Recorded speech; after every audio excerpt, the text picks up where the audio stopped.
बिस्मिल्लाहिर्रहमानिर्रहीम। एक दोस्त ने यह सवाल किया कि क्या गाली देने से वज़ू टूट जाता है।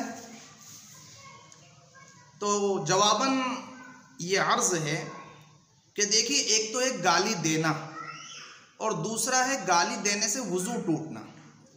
तो हम दोनों बातों को समझते हैं।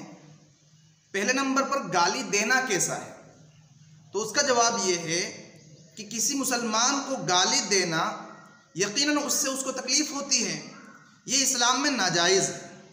अहादीस में इस पर बहुत सख्त वईदें वारिद हुई हैं और जिन अल्फाज में गाली दी जाती है वो अल्फाज मजाक में भी एक दूसरे से बोलना बेहयाई, फुहशगोई और बेहूदगी है और हदीसों में इससे भी मना किया गया है। चुनांचे आका जनाब मोहम्मद रसूलुल्लाह सल्लल्लाहु अलैहि वसल्लम का फरमान मुस्नद अहमद में है। आपने इरशाद फरमाया कि तुम फहाशी से और फुहशगोई से, यानी बेहयाई का काम करने से और बेहयाई की बातें करने से अपने आप को बचाओ, क्योंकि अल्लाह तबारक व तआला फुहशगोई करने वाले को, बेहयाई की बातें करने वाले को और फहाशी को नापसंद फरमाते हैं। इसी तरह तिर्मिज़ी शरीफ के हदीस में है कि अल्लाह तबारक व तआला बदजुबान और बेहुदा गोई करने वाले से बुग़्ज़ और अदावत रखता है। गाली देना ये गुनाह कबीरा है, बड़ा गुनाह है। गाली देना ये मुनाफिकों की निशानियों में से है, जैसा कि हदीस शरीफ में है कि मुनाफिकों की अलामतों में से ये है कि जब झगड़ा हो तो वो गाली गलोच पर उतर आए। तो ये तो है गाली देने का हुक्म कि भाई गाली देना गुनाह कबीरा है, नाजायज़ है। अब गाली देने से क्या वज़ू टूट जाता है?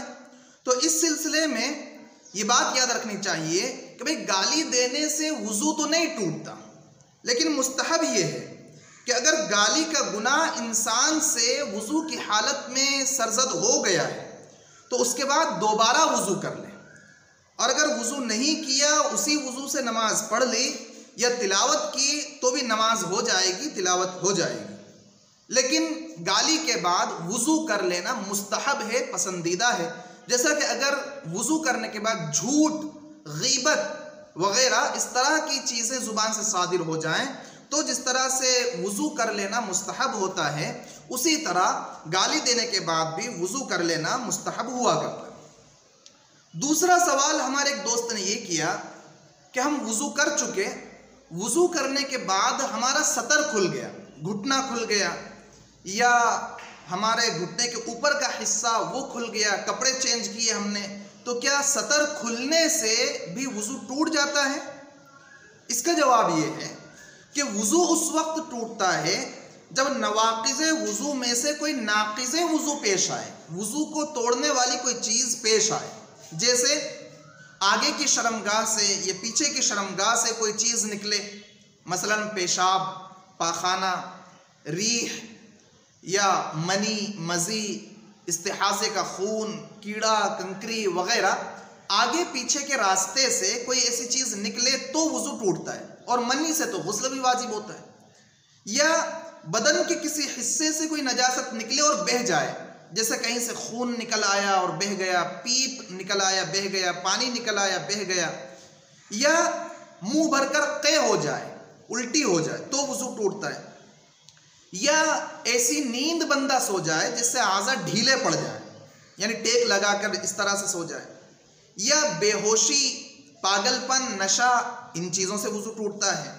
या रुकू सजदे वाली नमाज में इंसान कहकहा लगाकर हंस दे, ज़ोर से इस तरह से हंसे कि खुद उसको भी सुनाई दे और पास वालों को भी सुनाई दे, उससे वज़ू टूट जाता है।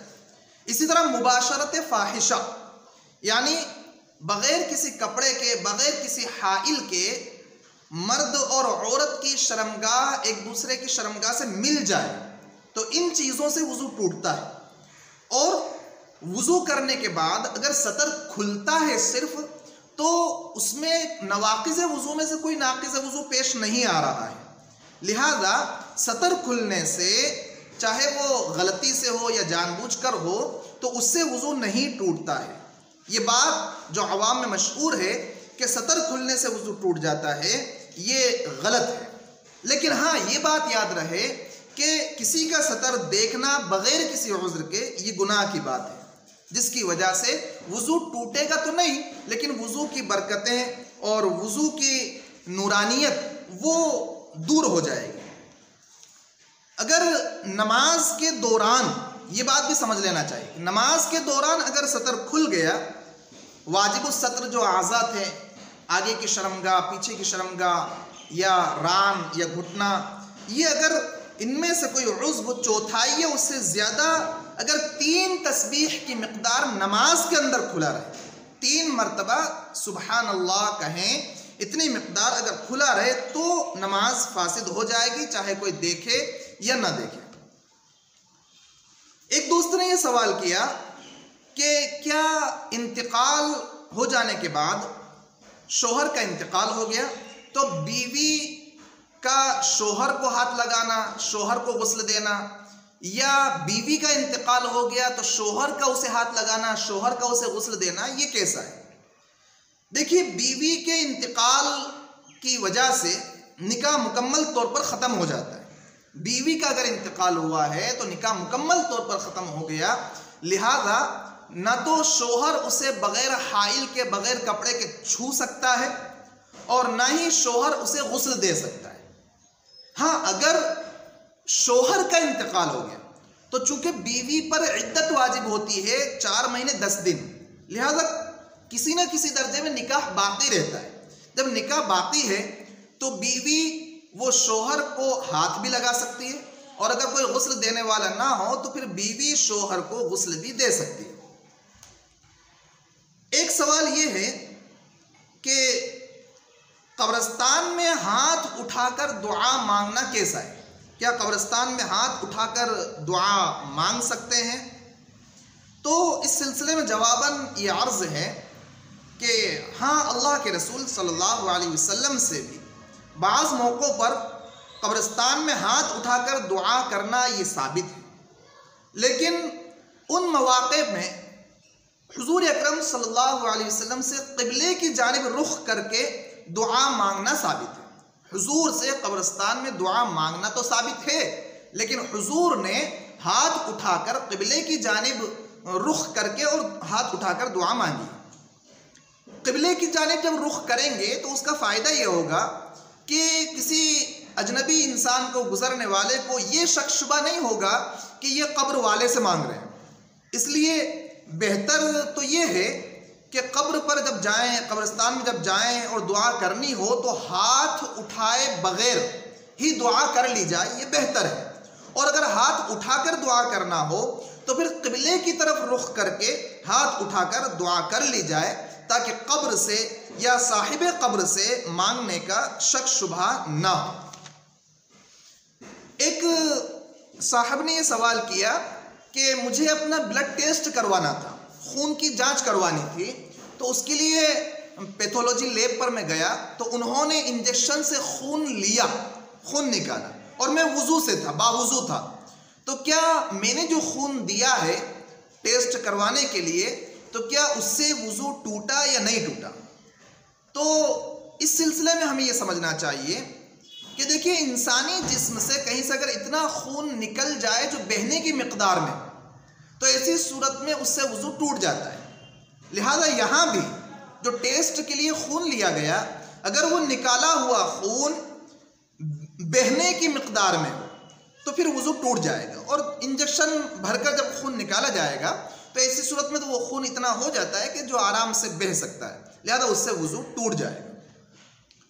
एक डॉक्टर साहब की जानिब से ये सवाल है कि उन्होंने बावुज़ू रहने की हालत में मरीज़ के सतर वाले हिस्से को देखा, उसको हाथ लगाया, बीमार आया और उसके फोड़ा फुंसी वगैरह वो ऐसी जगह था जो सतर वाला हिस्सा है, तो क्या डॉक्टर के देखने से डॉक्टर का वुज़ू टूट गया? उसका जवाब ये है कि सतर वाला हिस्सा देखने और उसे हाथ लगाने से अगर पेशाब के रास्ते से मज़ी, वदी वगैरह कोई नापाक चीज़ निकल जाती है तब तो वुज़ू टूट जाता है, लेकिन सिर्फ अगर शर्मगाह या सतर की जगह को देखा है, उसे हाथ लगाया है, तो उससे वुजू नहीं टूटता। हाँ, अगर ये डॉक्टर साहब वुजू कर लेते और हाथ लगाने के बाद, सतह को देखने के बाद वुजू कर लेते तो उनका ये वुजू कर लेना ये बेहतर हो। बाज़ मस्तूरात की जानिब से ये सवाल आया कि औरतों को कब्रिस्तान जाने से मना क्यों किया जाता है? भाई मर्द हजरात ही कब्रिस्तान जाते हैं, औरतों को कब्रिस्तान नहीं जाने दिया जाता है।